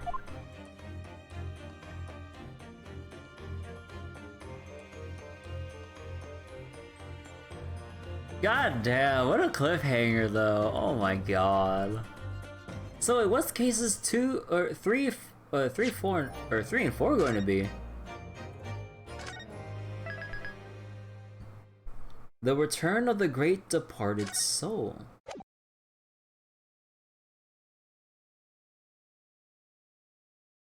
What the hell is that? I guess that's some sort of radio? Like, no, something that gives off like waves or a signal? Huh. Austrian Empire. Ottoman Turkey. Great Wheel of London. United Kingdom. Huh. But yeah, that was a pretty cool case.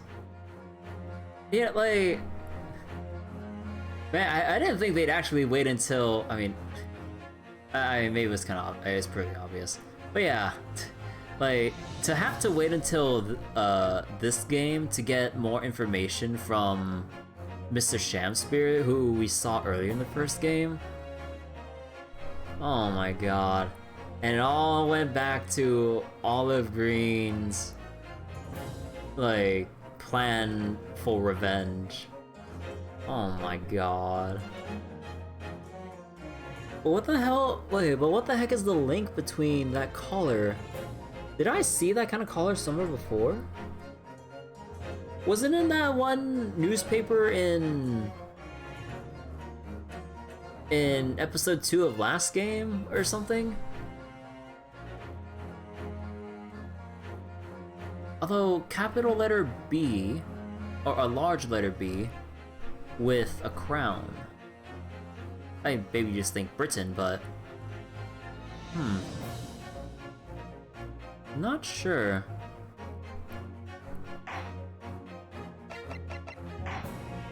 But anyways, I'm gonna go switch it up for tonight.